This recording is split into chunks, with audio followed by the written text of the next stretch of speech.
Hey y'all, I'm Danny, and this is Heard. Hi guys, welcome back to Heard the Podcast. I am your wonderful host, Danny. You can find Heard on any podcast streaming platform. That's HER''D, anywhere, Spotify, Apple, Google, iHeart, all those streaming platforms. You can find us. We are also on YouTube, HER''D, the podcast. Make sure you guys like, subscribe, tell a friend, share, all those good things. We're growing the community, so keep on supporting. I really appreciate that. And where else, J-Rob? You can find me on TikTok, on TikTok at HeardPod, HERDPOD on TikTok. Make sure you guys like and follow and repost and all that good stuff too. So yes, J-Rob, how are you? I'm good. How's everything? I'm good, but I ain't gonna hold you. I had to spend unexpected money twice within a 7-day span. Okay. I had to hurry up and get my brakes changed. That was annoying. Then I was driving yesterday and I turned the curb too quick. Mm-hmm. Let me see. Can I hear myself? Yeah, I can hear myself.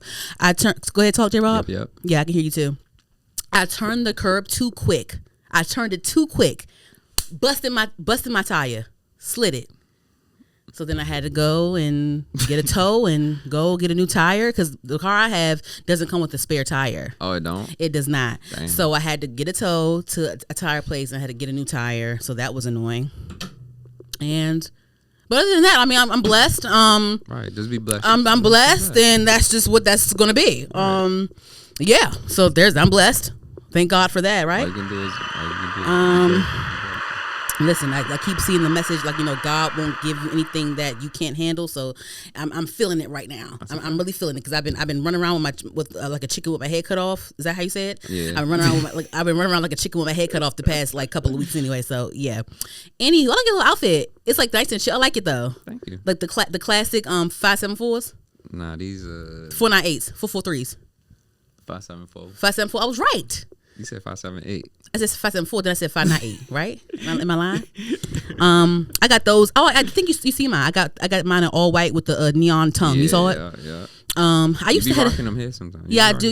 But I think I used to have the very first 574s I ever had were black with the neon blue in. Oh, okay. They were black suede with the neon blues. The very first ones I had. I don't think I've ever had the classic grays. These are my first pair, so. First pair of New Balances ever. Really? Yeah, never. Ain't you from the DMV? I mean, I never was into it, but I like That's them. like a staple. I like the New Balances. But I'm sure you had Nike boots before though, right? Did I have Nike boots? I never had Nike boots before. Nah, I had polo boots, but I haven't had Nike boots. Polo boots. Okay. Yeah, I didn't rock those. I'm still I had the New Balance. Yeah, for sure. I definitely had the New Balances. Yeah, I need to get some more New Balances. And Puma and Adidas, they've been coming out with fire lately. So I think I need to get a few pair of Pumas and a few pairs of Adidas. Yes. I'm gonna just dedicate a day where I just get sneakers. Or dedicate a paycheck where I just buy sneakers. I was just about to say. What you about to say? I'm broke. No. Better call me broke. Nah. I am broke, but you know what? Broke. I don't have a broken mentality. I'm just broken broke. in the physical form at the moment. You're not broke. You're not broke at all. I was I also saw these I also saw these Vans. You ever saw these? It's these new red Vans I've been seeing on Instagram. They kind of resemble that Puma look. That like because what do Puma? Lows, huh? The low, like they look like. Is it like a soccer shoe that Puma be having? Like, with the Fenties? Are those soccer shoes or are those like those are like soccer type shoes, right? Yeah, they kind of resemble shoes. cleats a little bit. Yeah. So I saw Vans has some red ones that kind of resemble like the cleat look, the same way the Pumas do. I saw those. Those are really cute. I think I might get those too. I think I might get that and the other ones. It's just a few things I've been seeing a lot lately. Like, I definitely want to get, like, especially for the summertime, those flat shoes. Yeah, those flat, because I'm a sneaker girl. I love sneakers. I wear sneakers more than I wear like slides or sandals or whatever. I'm a straight up sneaker girl. Mm-hmm. So like those flat Adidas, those flat Puma look, I'm definitely gonna get that because you can like wear it in the summertime. You can like wear it with an outfit or whatever. Yeah, I seen some fire ones on TikTok, but some Pumas or some Adidas. I think they was Pumas. Oh. Yeah, Pumas. Those are just fire though. But. Oh. But speaking of broke, I actually came across this TikTok of this guy the other day. He was saying 9 to 5 broke versus entrepreneur broke, and he was just like, 9 to 5 broke is like, oh, I paid all my bills and I got $15 left in my account, and I ain't gonna be up till I get paid again. But versus like entrepreneur broke, where it's like, if you broke as an entrepreneur, you was broke, because it's like there's good moments and bad moments, and you just never really know when your next moment is going to happen, when your next spike is going to happen. So I was like, I thought that was a really interesting TikTok. That's real. Yeah, it definitely is. I'd rather be, if I had to pick between the two, I'd definitely rather be 9 to 5 broke, because I know when my next check is coming. I know every paycheck, every paycheck is a chance to redeem your strategy. You know what I mean? Like, oh shit, this ain't work out. So next time what I'm gonna do this way, so then I can still have this. You know what I'm saying? When I'm ready to do this.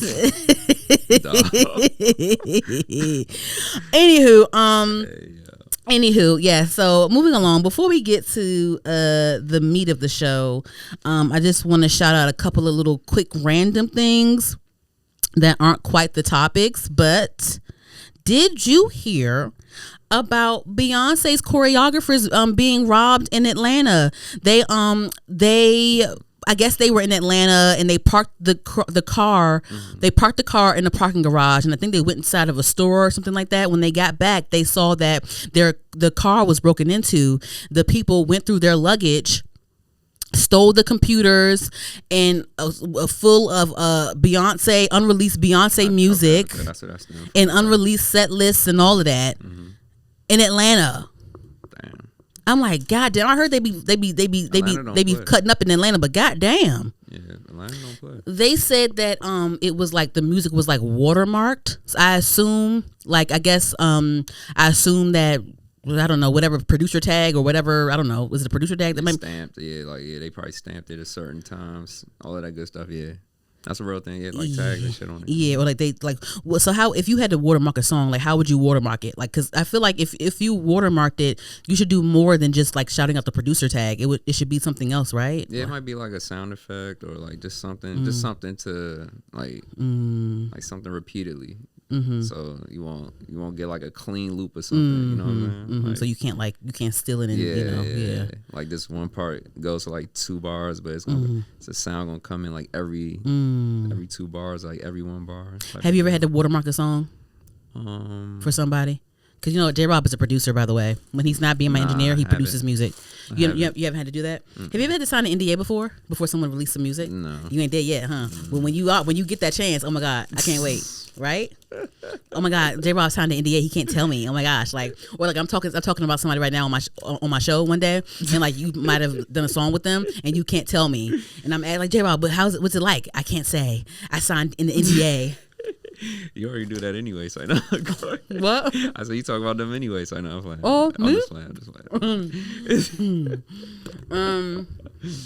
I'm mad though, because like I hope it ain't the Act 3 music. Hopefully not. We're gonna see. Hey, she got plenty. I'm sure she gonna change. But if it was like unreleased music and like unreleased set list, that means if the choreographer had it, that means they were trying to put together something for us. Yes, that's what they were doing. Yeah. You feel me? Yeah. Don't leave it in the car though. But the thing is, like, it's like, damn, like and they left it in their luggage in the car. You gotta leave that in the I'm guessing that they just had gotten there for the show, because she did like 4 shows in Atlanta. Mm-hmm. So I don't know, but it's like there's still people. What else can you do? They got to run into the store real quick.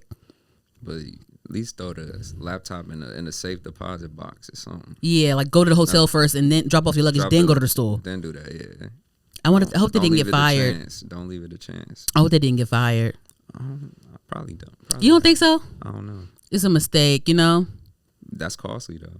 It is, but then also like Beyonce's a multi-million-dollar household name, a household brand. So it's like, and we're all still human. So it's just like, I'm sure that they have insurances set in place with but damn, it was unreleased music and unreleased set lists and shit. Right. That means that it was some upcoming music that they were choreographing that we were gonna get. Yeah. That's Fuck. Part of the show that y'all paid for. I didn't get a chance to go to Cowboy Carter tour when I don't know why I did the sparkles, but that's only two the sounds I like on this thing. But yeah, I didn't get a chance to go because at first I was like, I'm not going because I gave Beyonce so much of my money this past Renaissance era. She'll be fine. But then like towards like when it was like a month or like 2 weeks before when she was supposed to be in DC, I said, oh shit, now I want to go.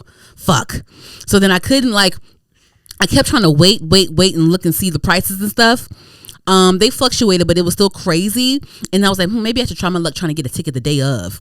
But even the day of, the ticket prices weren't reasonable for me. And then also, they were selling, the obscure vision seats. And I don't want to fucking do that shit. I'd rather stay the fuck home and watch the concert on TikTok Live. You already explained that you don't sit there. Yeah, I don't do the, like, my whole thing was like the nosebleed. I'm not a nosebleed girl like that. Level 2 is then level 2 or that's my cap. That is my cap. I'm actually going to see Brandy and Monica in the nosebleeds with my friend. It's going to be all of us together. But I did that because like I want to go see Brandy and Monica, but then also it's for her birthday, and I was like I want to be with all them for her birthday. Like then I want all us to be together. Okay. So I won't do the thing where it's like, oh, I'll just sit by myself. Like I'm not gonna do that. It's Brandy and Monica. I'm excited, so it is what it is. I'm gonna just try it and see because they say that they don't mind the nosebleeds. They still have a good time. So I'm gonna try it out for Brandy and Monica. Yeah. And Kelly Rowland. I'm gonna try it out. I'm sure you have a good time. I'm gonna try it out. But with the Cowboy Carter seats, I saw TikToks where people got like obscure vision where they were sitting on the side, like almost the back of the stage, where like in the corner they can kind of see Beyonce on stage, but it's like a full wall in front of them. Right. And like they did have like TV screens for them to watch the show. Right. But I'm like, and they paid like the girl was like, oh, I paid $175 or whatever. I said, well, I'd rather just stay home though. Like they want to be in the building, but it's like I'd rather just stay home because you can't see it still. You're watching the screen. Yeah, you're in the building and you can hear. Right. And you're breathing the same air, I guess, as Beyonce, but it's like you're on the side of the stage. I don't know. I would be, because the thing is, for me, I would be so pissed. I would be so pissed. I know. I would be so pissed if I'm sitting on the side of a wall and I'm watching the TV screen on the wall, and like if I look into a crack of the side, I see that she's on stage, but my full vision is against this wall right here, so I can't really see shit but this damn TV screen. Ooh, who calling you? Got like all the spam calls. Your baby mother? Oh, put it on airplane mode. I'm gonna silence it. Yeah. My BM. Somebody, his BM calling him on no call ID. Did you pay child support? All the time. So I'm with my kids. I take care of my kids. No. Anywho, moving along. Yeah, so I'm going to see Brandy and Monica. And then did you hear about, or did you see that like this CEO of this astronomy or astrology company or whatever was caught cheating with his like head of HR, and they both apparently are in marriages with other people. Look. And they got caught snuggling up at the Coldplay concert. Yeah. And then when the kiss cam was on them, they ducking, the CEO was ducking and running for cover, and the other girl was like, oh my God. Yep. Oh my gosh. Look, they said I don't know if this is true or not. I didn't care to like look into it too much, but they said that the CEO or both of them were put on leave or something like that. I mean, it would be distracting for you to be there at work. Yeah. You're the CEO of the company and you're messing with the head of HR. And you all on the internet now. That's compromise. That's compromising, because now it's like if you had any HR complaints against the CEO or against the company, you know that it wasn't fair because she was bumping and grinding with the CEO, so she's gonna look out for the CEO and not you. Yeah. Damn. But I mean, these companies look out. The HR is meant for the company, not you. Right. Facts. Yeah. Facts. It's more so like I have a complaint, and if you don't fix this, I'ma sue you, type of thing. Yep. Damn. I feel bad because it's like, well, I don't feel bad because you shouldn't cheat on your spouse, but the fact that they got caught and it's become a national meme, like they're reenacting the meme on the news and everything. I'm like, damn. I seen too many funny joints. So. That's some crazy ass karma right there. That's some crazy ass karma right there. That's embarrassing as all hell. A viral cheating scandal and they're making fun of your affair is crazy. If I was their wife, if that was their spouse, I would be pissed. I'm getting divorced right away. They said one of them was married to a divorce lawyer. I'm like, okay, they're taking everything. They're taking everything. Why would you cheat on your divorce lawyer spouse? That's crazy. It's kind of wicked. It's wicked out here. Like, you know what's coming, right? You know what's gonna come, right? Like anyway. That's wicked. And then before I can't open the show. I can't open the topics up without saying rest in peace to Malcolm Jamal Warner. Yeah, rest in peace. Oh my God. That was random. They said that he drowned? Yeah. Did they say anything further? They said allegedly drowned. Let me go on TMZ real quick. Let me just do a TMZ. You know, TMZ be having everything. Mm-hmm. Let me just check because I saw it on the way up here. Or I think I saw it before I left the house. I know I saw it though. But that is really sad. Well, you know, of course, Malcolm Jamal Warner is famous for his role as Theo on the Cosby Show. I definitely watched his sitcom with Eddie Griffin back in the day. What was it called again? I think it was called Eddie and Malcolm and Eddie. Yeah. Malcolm and Eddie. Yeah. Damn, it was a UPN. Yeah, UPN. When UPN was still was they had everything. Everything, yeah, and they called it you know what UPN stand for, right? What? They would say that UPN stand for you pick a nigga. Oh yeah. Because it had all them black shows. Because half and half, all of us, everything. Malcolm and Eddie, Eve. Yeah. Shoot. They had all the black shows on there. Was 101 on UPN? Shoot, I think Moesha was on UPN. It was. The Parkers was on UPN. Damn, it was a you pick a nigga. You pick a nigga. Damn. Prime time. Okay. And I had no business sitting up in there cackling at them damn shows. I still was probably like 9 or 8 or something like that. Cackling at Eve. He was watching everything at like 5 years old. Shoot. We're gonna talk about I Know You Did last summer, but that came out in 97 and what the fuck is this? And that means that Scream, I think the original Scream came out in 96 and I was 3 years old. You still watch that shit? At 3, I probably did watch it at 3, but when I was old enough to know what I was watching, I was probably about 6, 7. 6, 7. About 7. Let me see. Malcolm Jamal Warner. Because I never thought I had to type it in. And he was only 54. Oh my gosh. They said actor Malcolm Jamal Warner dies at age 54 in Costa Rica. Oh my gosh. That's crazy. Let me see. Fudge. Oh my God. Wow. Let me see something. Crazy. Let me go on TMZ. Oh, and that's such a young age. Yeah. Oh my God, it's just so scary. Oh my God. Death feels like.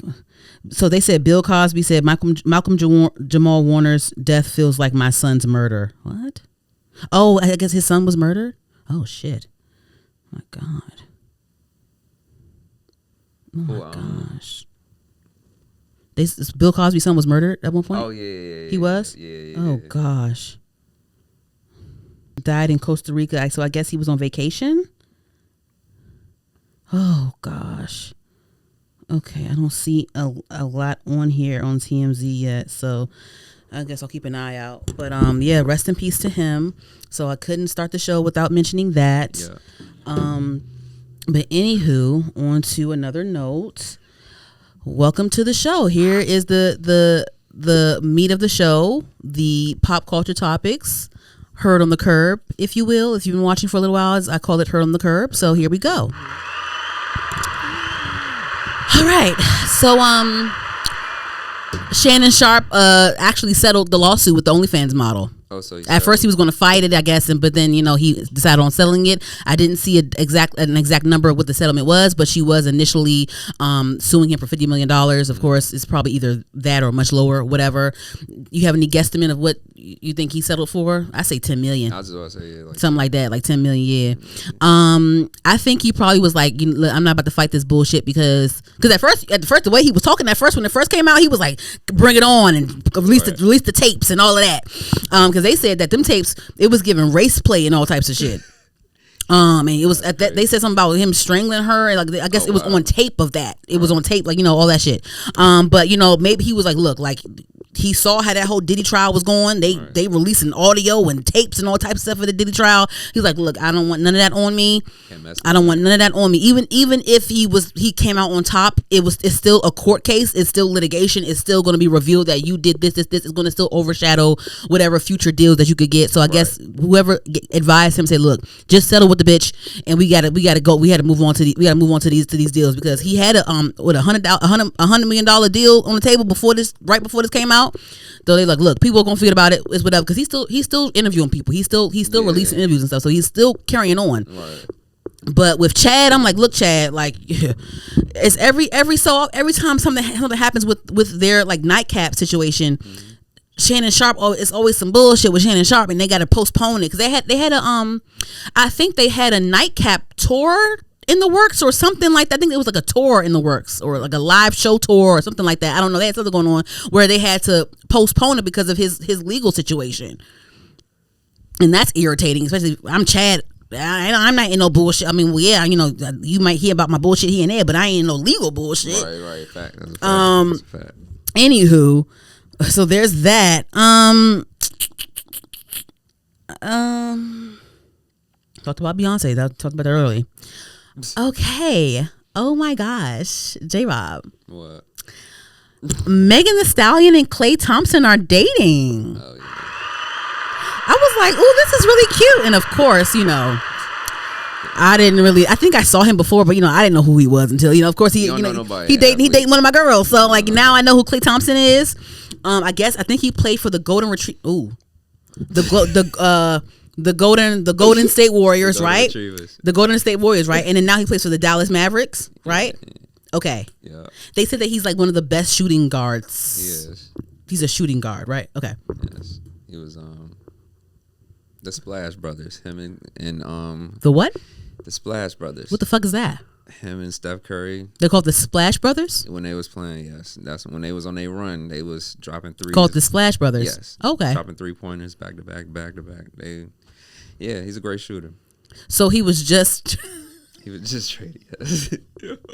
Yeah. He was just traded recently, man.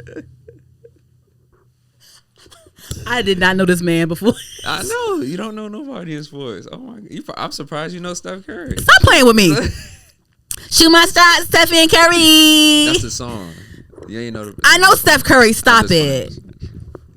He still play with Golden State Warriors, right? Yes, okay. They hold on to his ass. They like, you ain't going nowhere, nigga. You gonna stay right the fuck here with your light skinned ass.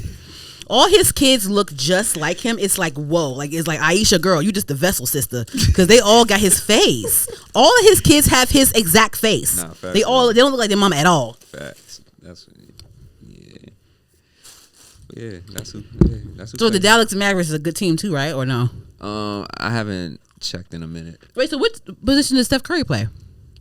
No, he's a guard. He's a guard.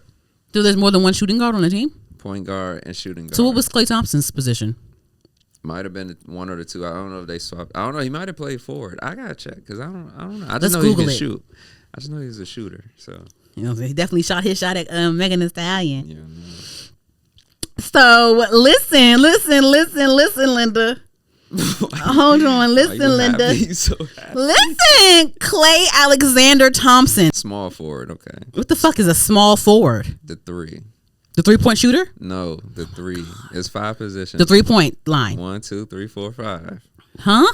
It's 3 positions. No, okay. 5 positions. Okay. You got the point guard. You got the shooting guard, the power forward. No, small forward, power forward, and center. So what's a small forward? He's closer to the basket? Nah, he's like, how can I explain a good small forward? They're like, they could play the bucket. They can play down low and then they can shoot as well. It's like versatile. They're like kind of versatile. Versatility with the position. Is Stephen Curry? Stephen Curry. Is Steph Curry biracial? He got 2 black parents, right? Or he both his parents is mixed. I think. Damn, he might be mixed. I think his mama either white or light skinned. Hold on, let me make sure. Steph Curry. I don't know if he is. Do we have both black parents or let me just see something? Because Klay Thompson definitely gives biracial. I'm gonna look his parents up. Hold on. What do his parents? Let me see. Steph Curry parents. I think both his parents is probably light skinned though. Okay, yeah. So his mama light skinned, and his daddy like a brown, like a light brown, medium brown. Okay, so he got 2 black parents though. The mama probably mixed. Yeah, okay. So let me see Klay Thompson's parents real quick. Let me just see something because he gives I think he's half white though. Parents. Half white. Black daddy. Okay. Okay, yes, he has a white mom and a black dad. Okay, that's cool. That's cool. Okay. No, definitely okay. She said that's cool. And I'm not making like a NBA joke where they say the NBA stands for National Biracial Athlete whatever association. That's what they say. I guess now.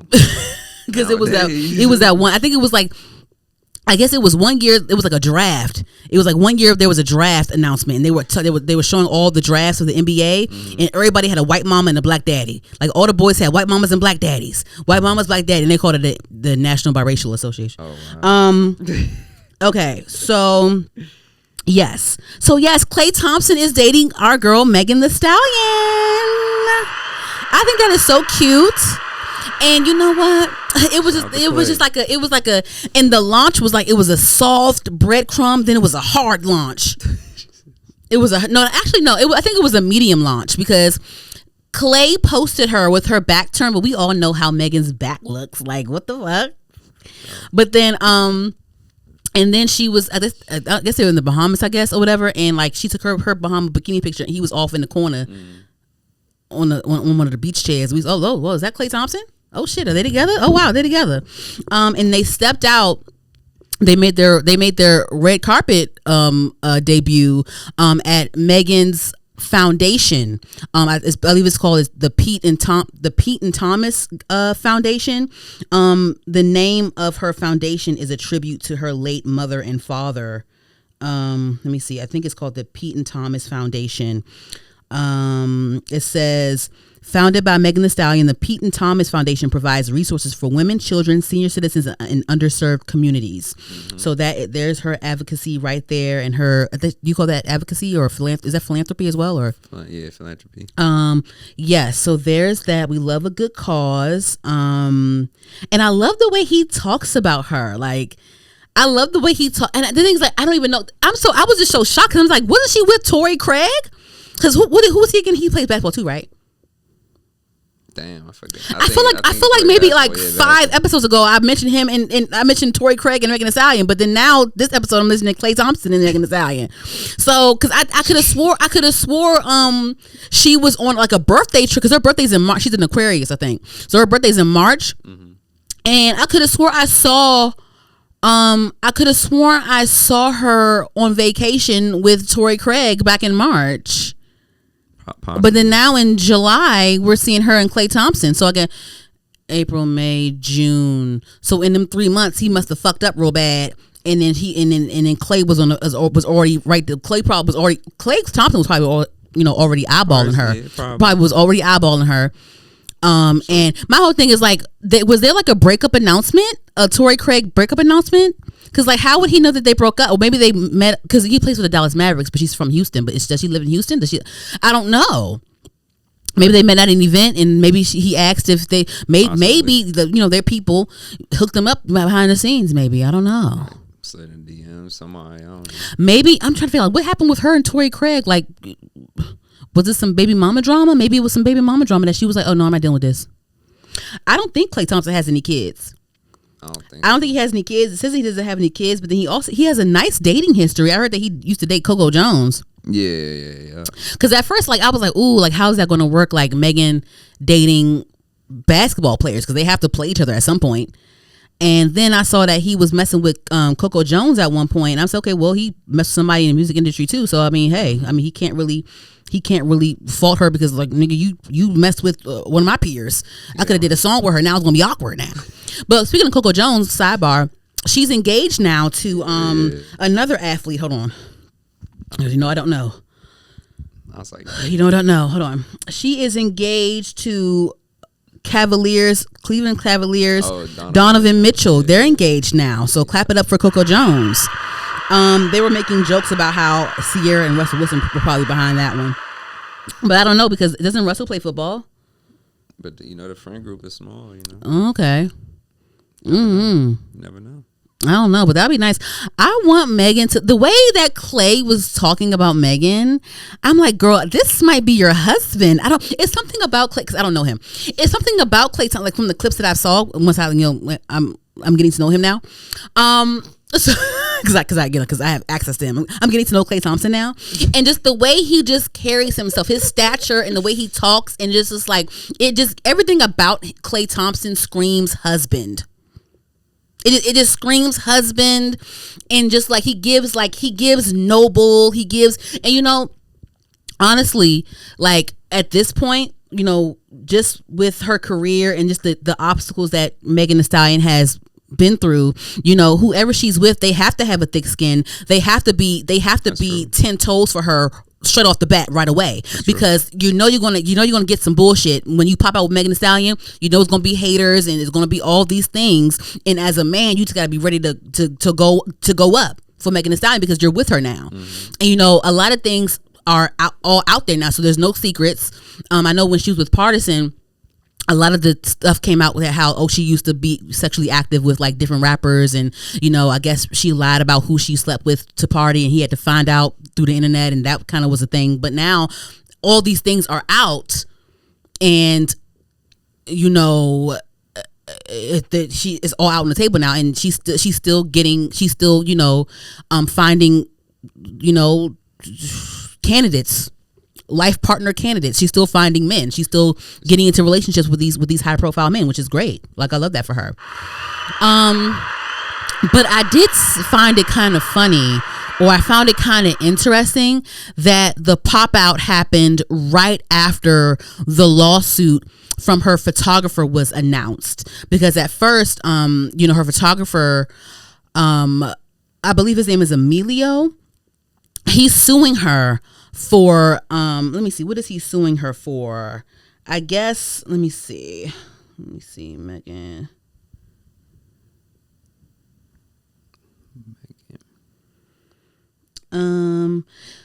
He's suing her for harassment.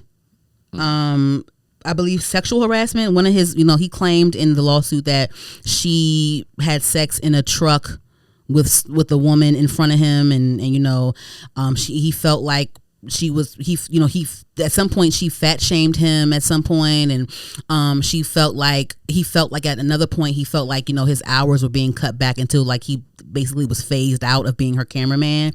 And then he also mentioned that he's been blackballed in the industry, and he's suing her for that. But you know, I guess behind the scenes, Roc Nation was trying to get it dismissed. It was announced that the courts will proceed with the suit. And then right when that was announced, I don't know if it was the same day or the day after, she popped out with Klay Thompson. It was the Klay Thompson rumors. Oh. So I'm not saying that it's a fake relationship. I'm just saying like, oh, this is interesting. I mean, I'm wondering, okay, did you pop out with Klay Thompson earlier than what you planned because of this lawsuit or what? But then also I'm thinking, okay, this can't be fake because this is Klay Thompson. He is an entity in his own. Like he is an NBA player. Like unless he really cares about you, he'll like, this is like, you know, imagine he has his image that he has to uphold. So unless he cares about you, he has to really care about you for him to be all in with you while you have these public lawsuits going on. These like almost embarrassing lawsuits. I feel like it's a little embarrassing to be sued for sexual harassment. You know what I mean? Yeah, it is. Like, what type of time you on? You know what I'm saying? Like, what's going on with you? Like, what? And on top of that, like, she's Megan Thee Stallion. She's still an entrepreneur. She's still a businesswoman. She is the founder of a respectable foundation. She just had a gala I don't know if it's called Gala or Gala. I think it's Gala. And she parked out with her man, and you know, let me see if I can find the clip where he was just talking so like eloquently about her. It was just so romantic, J-Rob. It was so romantic. They are both some big tall people now. If they ever have babies, they're gonna. If they ever have babies, them babies is gonna be some child. Them babies gonna be. Child, they're gonna have to play basketball or something. Their kids are gonna have to do something. They're gonna be you're not gonna be tall for no reason. You gonna do something. You gonna run, jump, something. You gonna do something. You're gonna do something. Yeah. Something. Very much something. Okay, let me see. Feel to be here and to support Megan tonight.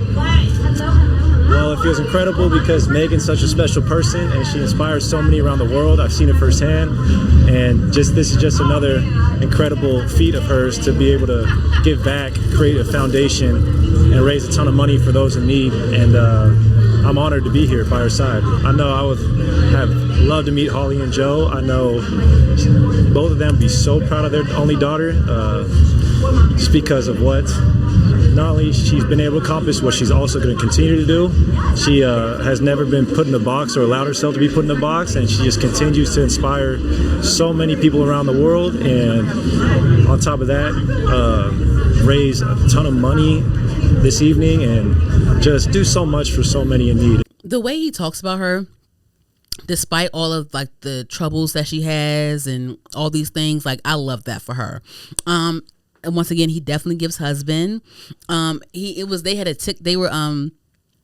couple TikToks together. One TikTok, she was like unboxing these new things called the Labubus. Oh, them joints. Them little furry animals that you put on your Louis Vuitton purse or whatever. He bought her a bunch of those. She was unboxing them while sitting on his lap with a G-string on. He was just feeling on them thighs.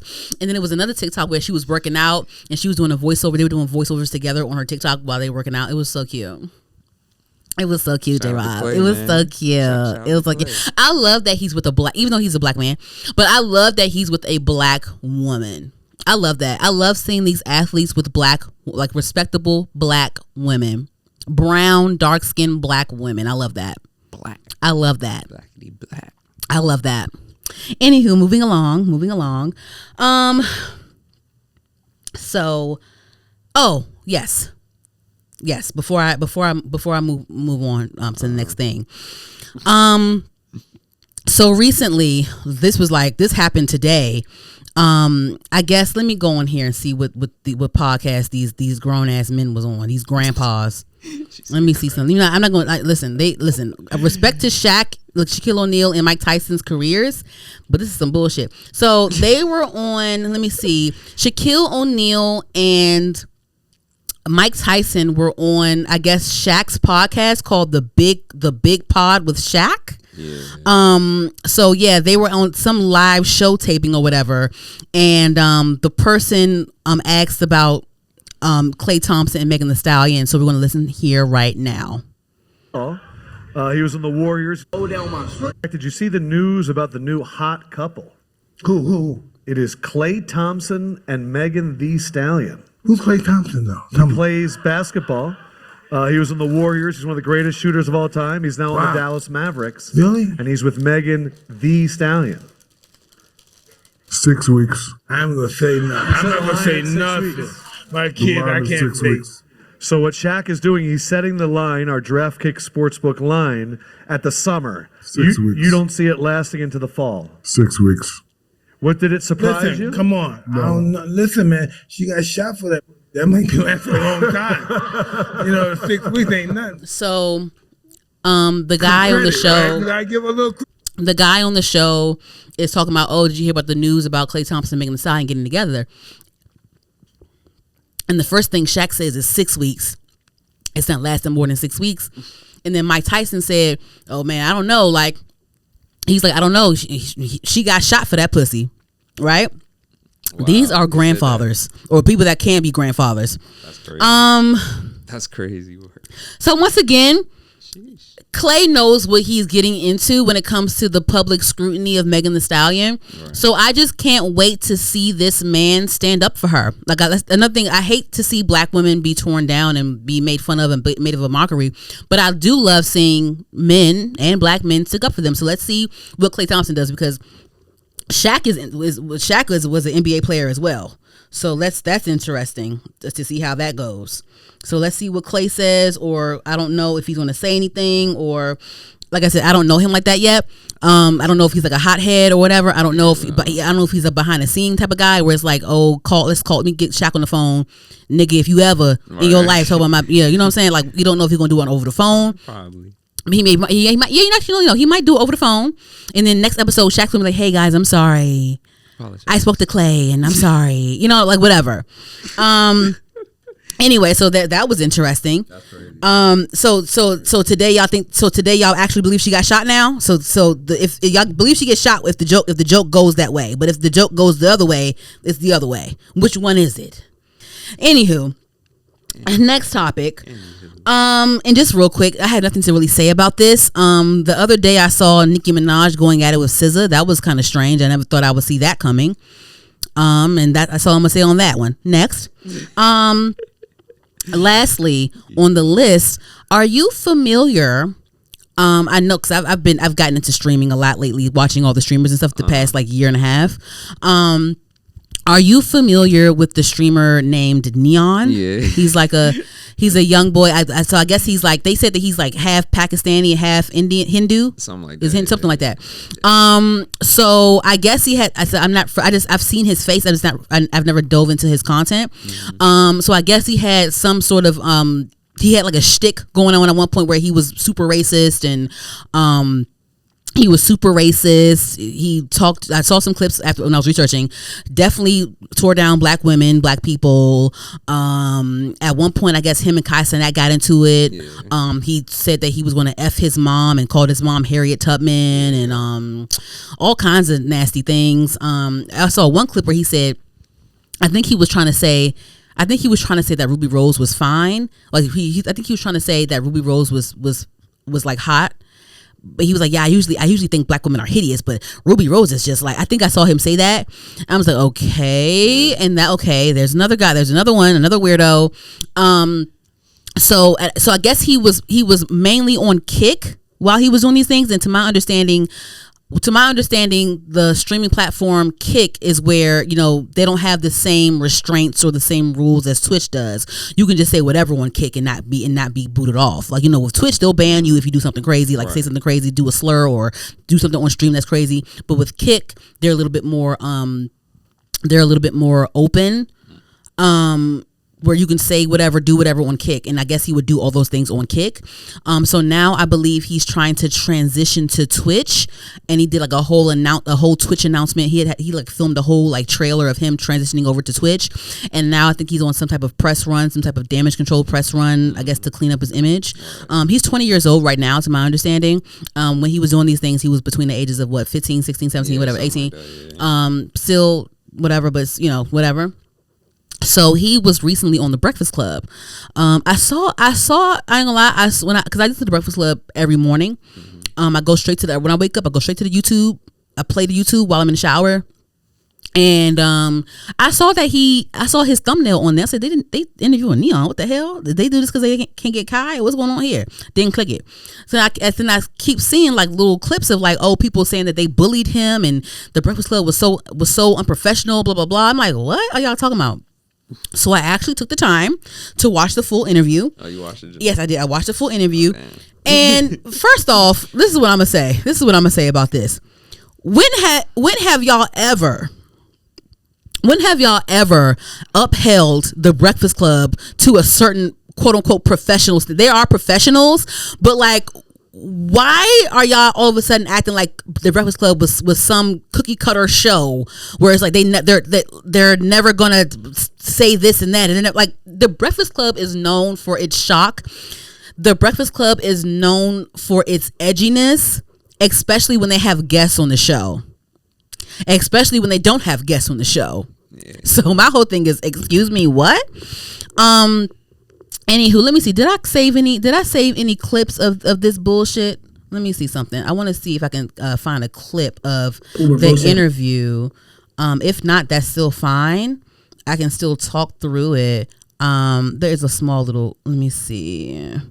Okay, so throughout the interview, of course, The Breakfast Club is a show full of black hosts.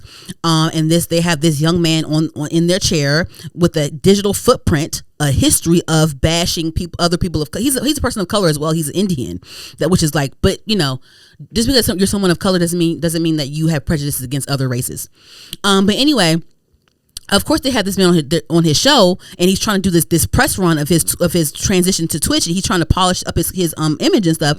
They're going to they're going to confront you about all the racist things that you have said over the past several years, 5 years, several years, 5 years, and several years. So of course they're bringing up certain things that he said and done, and they're confronting him. Jess Hilarious was definitely confronting him. Charlamagne was confronting him, asking him questions. I'm gonna play one clip though. This is where they talked about how him and Kai got into it, and he called his mom Harriet Tubman and said he would F her. So here's one clip of that. Here you go. Crazy. So more specifically, what happened with Sean Kai? What was it? So he said like something little, and I think at the time it pissed me off. And then what do you say? Well, I don't really remember the exact details. This is years ago. I got short-term memory loss. But and then I said something back. What'd you say? I'm not gonna repeat it. I don't want to repeat it because it was messed up, and I would never say anything like that again. Do we know what he said? He said it about his mom. What? Yeah. Go ahead. Say what he said, Jess. He said that you would fuck his mom and that she's a fat Harriet Tubman bitch. Yeah. Jesus Christ. Yeah. So not only did you disrespect Kai's mother, you disrespected Harriet Tubman? Yeah, because like I said at the time, it wasn't really a thing where I just did whatever, what came to mind. Like I was just like the shock factor. Like I wasn't thinking. Obviously, now that I'm in the real world, now I'm going out and experiencing stuff. That's not something okay to say at all. How old were you at the time? I don't know. This was. Does anyone have that? How old was I? You're 20 now. You're 20 now. So this was before COVID, during COVID. I think it was after COVID. I think after. Yeah. I think after. It wasn't really like that long so ago. 16, well, no, I feel like I've speedrun life. This past like 2 years, I feel like I've lived like 5 to 10 years. Like I've ran through so much. Because before then, when I was at home, I was just so secluded, and I just didn't know much about anything at all. I was just so the whole time they're calling out certain things that he's done. At one point, like you see how they're asking him like, "Oh, when did you say this? How long ago was this?" And he's trying like, "Oh, I don't remember." Oh, I don't like. And then like there's like it wasn't that long ago. It was like like it wasn't that long ago. And like they're sitting here like asking him like, do you feel this way today? Why'd you do that then? Or do you really feel like you were wrong? Like, is this real? Like, you're on this whole press tour, this whole damage control press tour, if you will, in my opinion. Here's another clip of Jess Hilarious talking to him. Let me see. Well, you don't none to really believe you when you build your whole I understand platform on being a liar. Of course, and no one has to believe me. At the end of the day, if you don't want to believe me, you don't have to believe me. But if you actually sit down and watch my streams and understand the growth, then you see it. And if you don't, it's fuck you. It's like at the end of the day, I'm not here to prove anything to people. I can do it the best I can. People could judge me. I don't care. One of the biggest. Wait, let's get to the chat because Adin Ross, there's a comment pinned in here. He just commented and said, "Neon, I promise you, they trying to belittle you and disrespect you. You shitting on all of them. They are weird as fuck. Fuck them." Talking about who? In here, the chat is live in the Breakfast Club. He's shitting on them. Anyway, go ahead. That's what Adin. Well, this is not Adin Ross's interview, so fuck him too. Wait, hold on. We're all friends, okay? I think the comment is pinned in the chat. I think I'm in the chat with the W. You feel like we trying to belittle you, Neon? I think as we should all come together and I'll just spread. Fuck all that kumbaya shit. Fuck Adin. No, wait, all right, come on, that's my guy. I don't give a fuck. Listen, Harriet Tubman, my aunt, nigga. You think I give a fuck?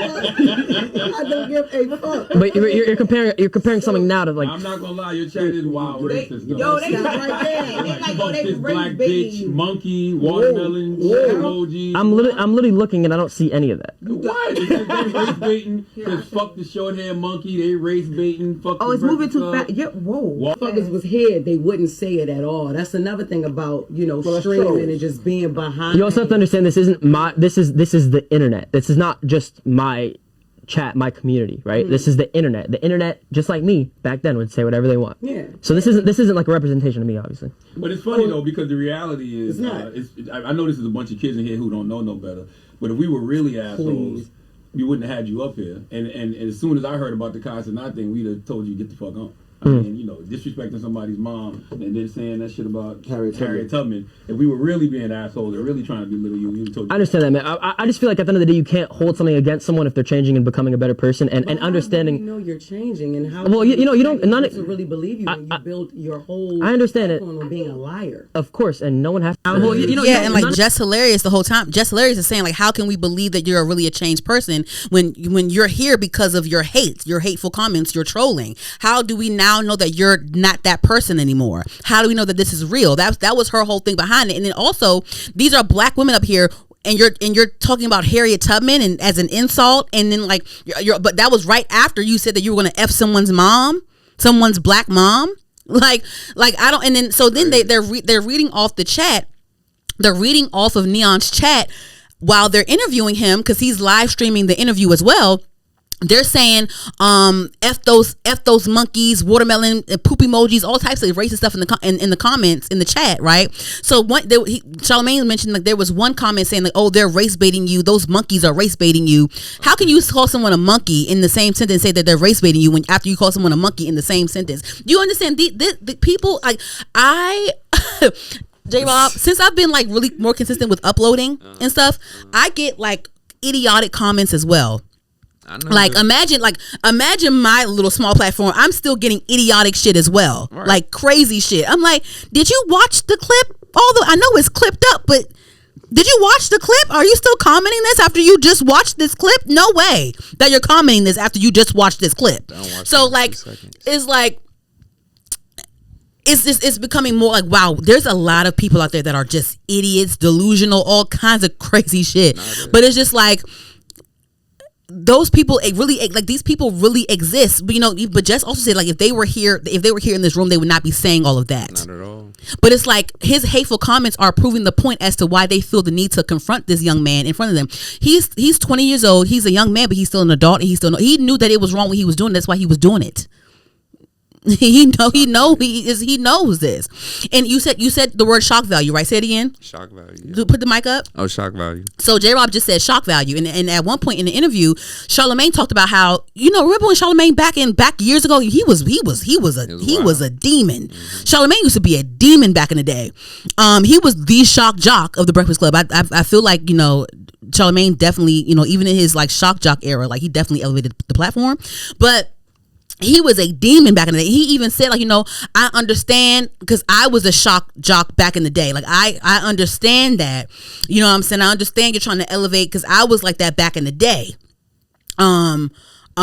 So, like, I get it. Like that was me. This was me. Charlamagne wasn't doing that crazy stuff. Like Charlamagne was more so trolling your career and trolling your talent and like that. Right. He wasn't doing no troll shit on some racial stuff like that. So Neon's still worse because at one point Neon was like, thank you, bro. Like no, he was like, no, I'm doing this for me, not for you. Like I'm just saying, like I was the shock jock and no, I get. I'm letting you we're holding you accountable. But we still want to talk it through with you because you still want to have these honest interviews. At one point. I don't believe him and Kai are cool. But there was a clip where Kai was addressing some things, and so one of the things that he addressed was Neon on the Breakfast Club. He briefly mentioned saying like, I don't really speak on Neon because of the past. I don't speak on him too much because I guess he doesn't like speaking on him too much because of what he said about his mom. Right. But he did say that, the Breakfast Club they were kind of chewing him up. They could have been they could have been a little bit more professional. I'm just like these kids nowadays. I'm like y'all have not seen the Breakfast Club. Yeah, y'all don't know the Breakfast Club. The Breakfast Club is one of the edgiest radio shows. Like, This is a radio talk, an unfiltered radio talk show. Like when it's just like y'all don't know what y'all are talking about. Y'all just don't. Imagine saying Wendy Williams' show was unprofessional. That was her whole shtick. Like you know what you had to get when you watch Wendy Williams. Facts. That's a fact. what do you want? Like it's like why do you expect them to be nice and kind and coddle this little racist Indian boy? No. You're on my black ass platform.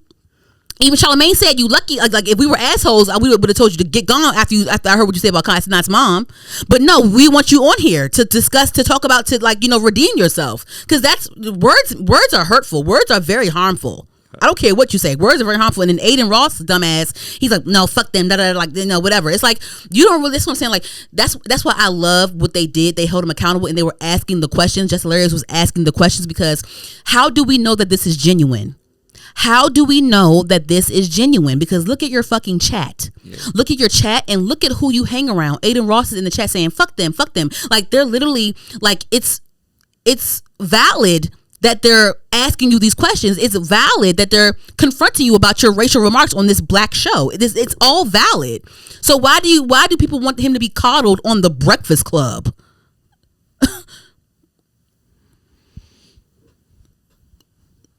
No. And then also, so I was reading comments right on TikTok. If you ever want to get more irritated, go read the comments, child. So in the comments, there was one or two comments that had some sense, but then most of them were, the rest of them were just like, oh, they bullied that boy. This is so unprofessional. I watched the whole interview, J-Rob. It was very professional. They kept their cool the whole time, because he talked about Harry. He said racial shit, and they kept their composure with this boy on here.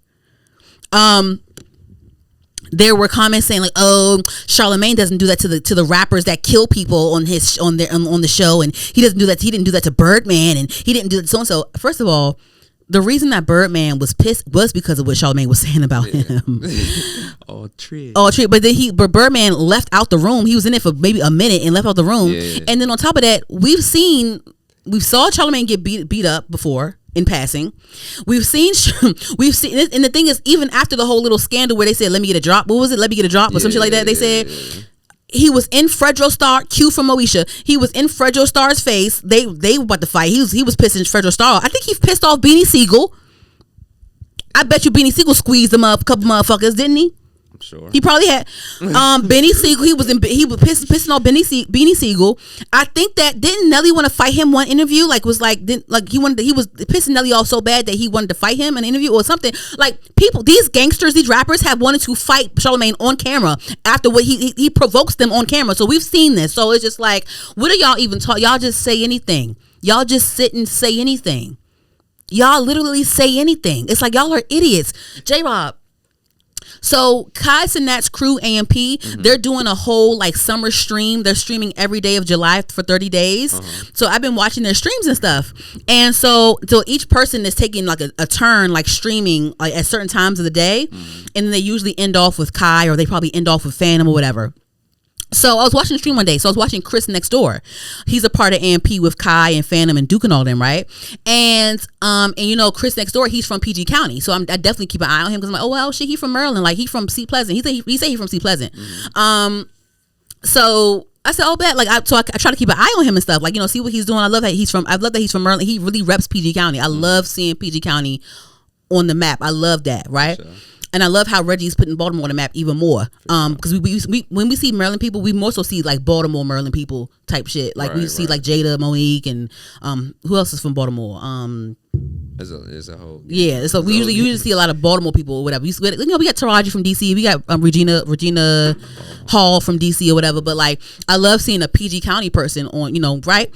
So he was on stream with Duke. They went to some because they're all in Texas right. They're all in San Antonio right now. They rented out Tony Parker's mansion, and they're all in San Antonio, Texas right now.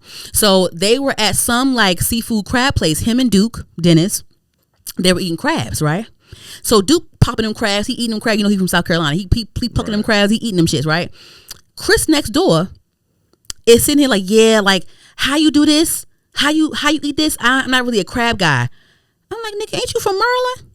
You don't know how to eat crabs, right? So that was the whole joke, right? So I'm watching so I missed his stream, so I watched the clip on YouTube, and so people in the comments said like, "Oh my God, you're from Maryland, right?" So then I comment, I was like, "Yeah, like that's." I said, "LMAO, that's crazy. Like, how you from Maryland? Like this playful." I'm like, "How you from Maryland? Don't know how to eat crabs? Like LMAO, this same play." Like, I comment on YouTube channel, so people replying to my YouTube comment on YouTube. I saw they like, "Oh well." Y'all just get so butthurt. Crabs in Maryland, they're not even local. They're imported from somewhere else. I'm like, okay, I don't give a fuck. I'm like, okay. So I'm sitting there like, okay. Did you see that I said that it's not from, like, I said a lot of things we eat are imported. I don't give a fuck. Like, what did I do? I didn't ask you this, right?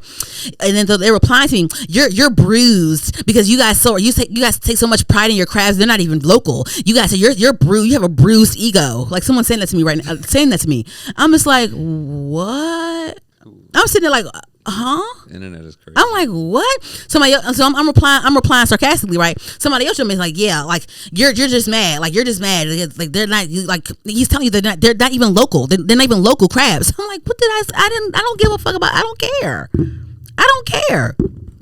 just talking about how this nigga from PG County, and he rep PG County, and he don't know how to eat crabs. Because from where I'm from, PG County, you'll get clowned at the cookout for not popping them crabs the right way and not eating them crabs the right way. What you doing? Like my uncle, Shayla's father, we eat crabs at his house.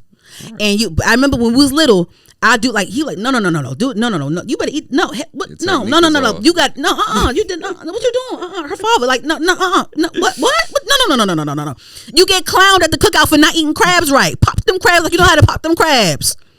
That's it. But it's like people are so delusional. I'm like, what in the world? I don't give a fuck about them crabs. I don't care if they was from fucking. I don't give a fuck where they from, Mississippi or something. I don't give a fuck.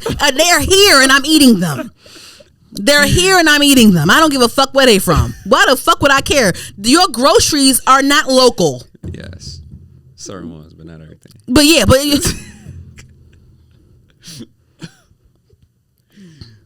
I'm just what. Comments is the comments. I was like, huh? That's what reminded me when they said that those monkeys are race baiting you. How can you say that? How can you say you just called me a monkey? You're race baiting yourself. Like it's just like what? Oh, man. So anywho, so I'm moving on. So Kai actually had to address some things. Again, he addressed briefly the Neon thing. I saw a few clips of Kai Cenat. They saying, "Oh, Kai defended Neon," and I looked through because, like, you know, on TikTok they have like a little header that says, "Oh, Kai defends Neon" or whatever, right? And then people are making videos saying like, "Oh my God, why would Kai defend Neon? Kai Cenat is a coon because he defended Neon after he called his mom Harriet Tubman and said he would F her." So I'm looking through to try to find and see clips of like, did Kai defend Neon?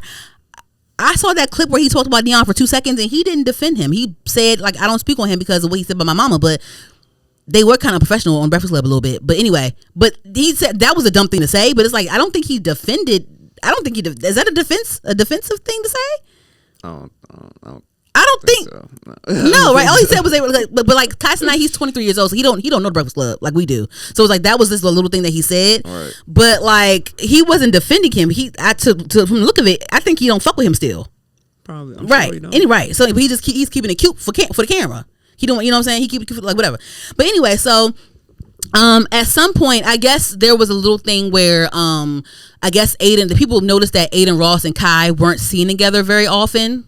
Or whatever, and so I guess Adin hinted at them not being that cool like they used to be, and blah blah blah. So Kai actually went on stream and was, you know, basically addressing like, hey, like, you know, you don't see me on Adin Ross's stream like that no more, or you don't see me with him like that no more, because every time I comment in his chat or every time I'm present in his stuff, it's a bunch of shit emojis, a bunch of watermelon and monkey emojis, gorilla emojis every time I'm in his stuff. So I just want to separate myself from that. I still mess with him, but I just want to distance myself from that because I don't want to be in that. I don't want to be in that. I don't want to be involved in that because y'all don't know how to act.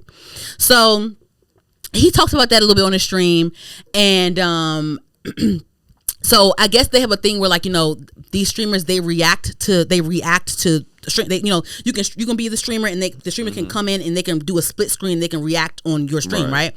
So Adin is reacting to Kai's stream, talking about him and stuff. And what I don't like, right?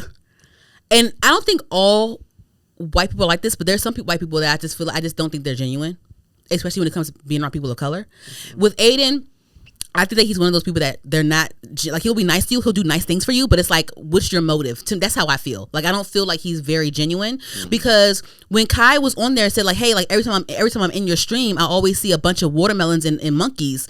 I want to keep a distance because like it's hurting me. No.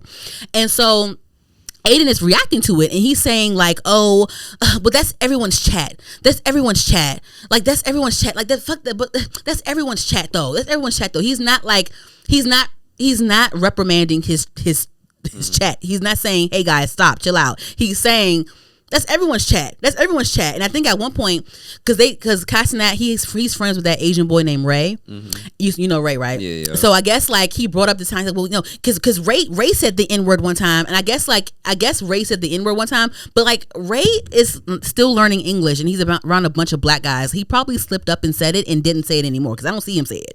So he probably learned a lesson real quick. Like I feel like that's reasonable to me in my mind. Whatever, right?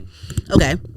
So then he's watching Cenat react some more, and Cenat also goes to say there was one point where Cenat had that McDonald's deal, that chicken Big Mac shit that I did not try. Did you try that shit?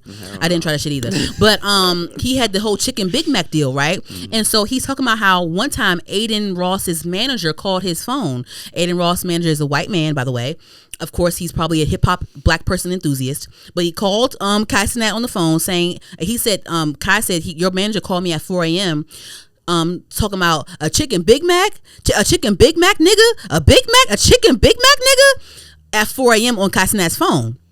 And he was like, yeah, I didn't tell you about it because I'm like, I didn't want to I didn't know if I should crash out or not. Like, I didn't know how to deal with that. Like, it's just like, what the fuck is this man on my phone? So, like, so he detailed that situation. So then Aiden's like, what? Like, so then he calls his manager on stream, and then his manager's like, he's like, hey, did you say that to Kai? And his manager's like, I don't remember that. I mean, if I did, I didn't mean anything by it. And Adin was like, okay, well, I mean, you're good, whatever, you're good. I mean, well, he's like, well, I mean, I can't say that you're good, but I'm just saying, like, whatever, right? I just feel like in my opinion, because Adin Ross, he surrounds himself with black culture, with black rappers, black streamers, all those things. I heard that he's very generous. I heard that he gives them gifts and does all these things. And I understand, like, being white and loving black culture, like, that's what it is. You're, whatever, right?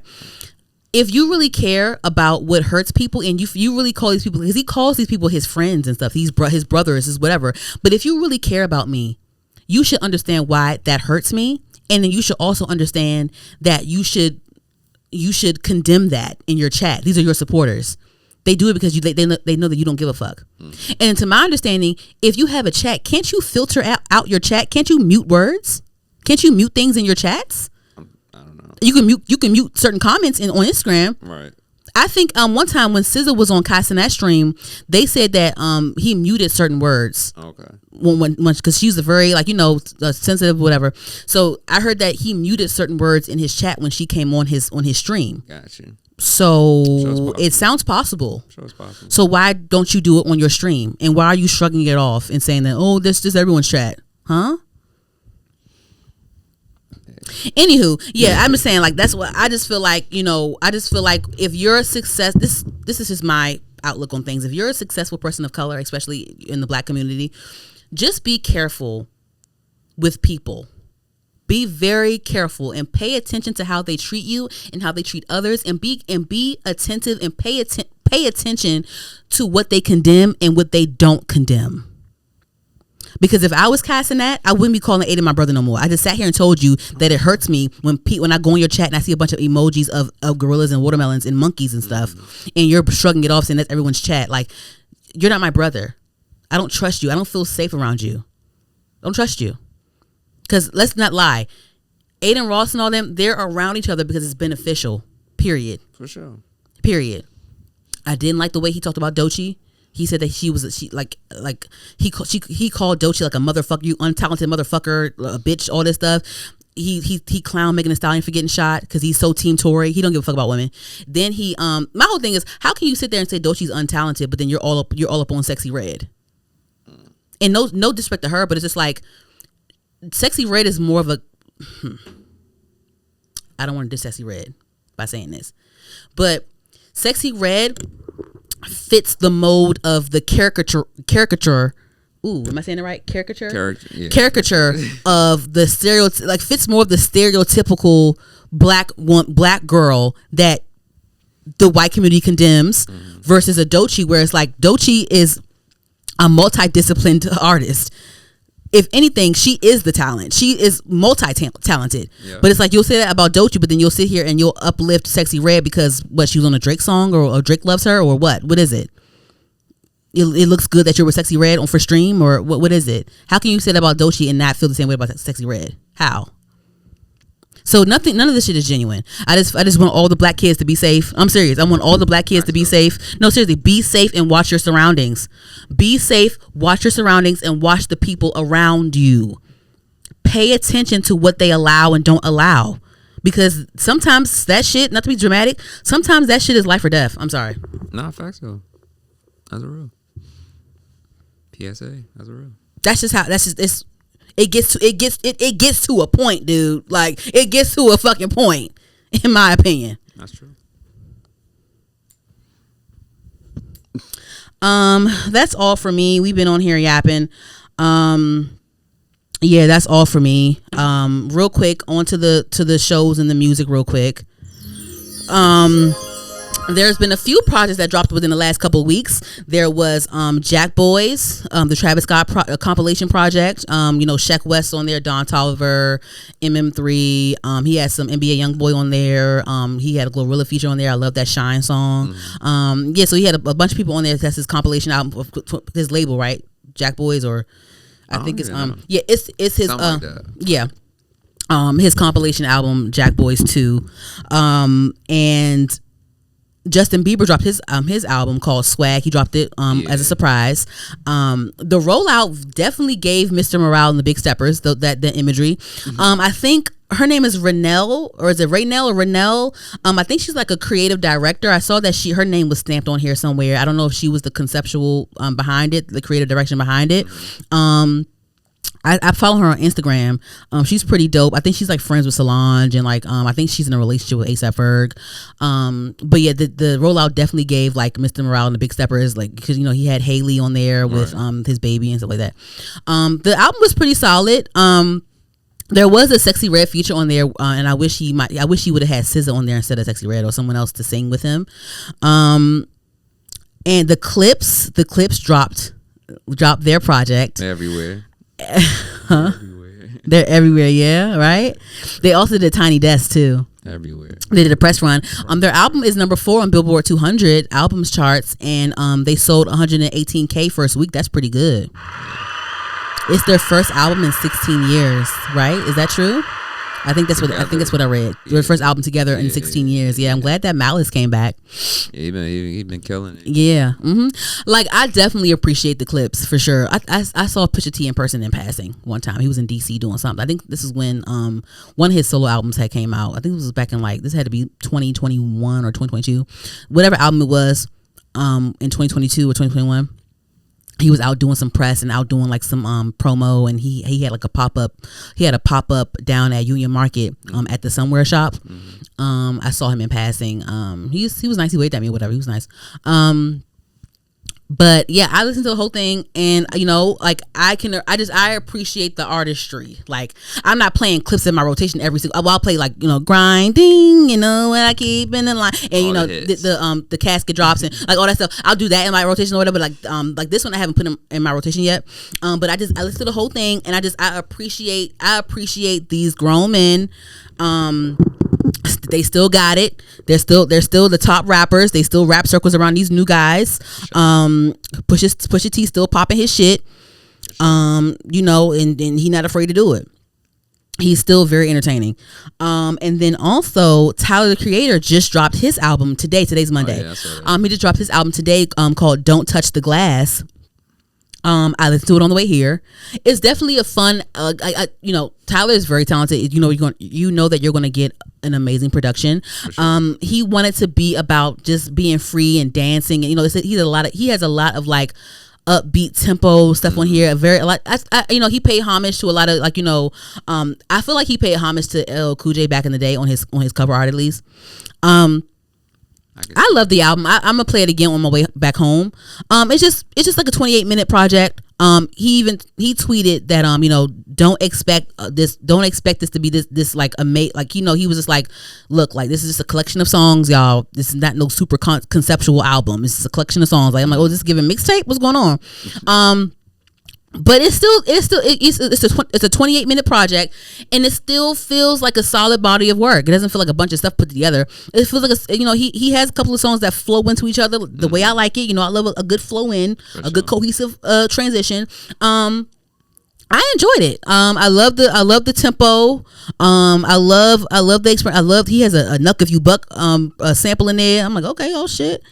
I enjoy it. This album or this project definitely makes you want to dance, get up and, be expressive, be physically expressive. I don't know, throw your shoulder out, throw your body against the wall. I don't know. He did a listening party where he didn't allow phones, and he just wanted people to be on there and just dance. That's good. Be there and just dance and have a good time. So he definitely wants you to dance and feel on this album, or this project or whatever. I don't know if this is considered his album. I don't know, whatever, but I enjoyed it. I'm listening to it again. I'm not sure if I'm not sure if I'll pick certain things and put in my rotation, but I mean, sometimes it's okay just to go to albums and listen to the albums cover to cover without having to, put it on your daily driving. I don't know, whatever. Yeah, you can just appreciate the body of work for what it is. Yes. Anywho, moving along. Real quick, I don't have any TV shows to discuss yet because none of my shows are out yet. I mean, the only show I think I'm waiting on is Euphoria, and that'll come out till next year. Power is done. BMF is taking a little break. P Valley isn't out yet. That's annoying. So I'm still waiting for my shows, but I did go see I Know What You Did last summer. I saw that the other day, and okay, so I didn't hate it, right? I didn't hate it. I didn't hate it. I do have some concerns. I do, because this is my own thing, and this is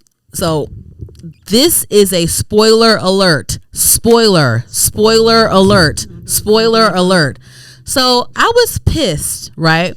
I was pissed that they made Freddie Prinze Jr. the killer on this one, because I'm like, I just feel like them making him the killer, it kind of tarnishes my experience with the two original films. I don't know, because it's just like, now it's like when I go back to watch the original film, I know that at some point later down the line, and years later, he's gonna be the one killing people. I don't know. That ruined it for me. I don't know. It just ruined it for me. I didn't like that.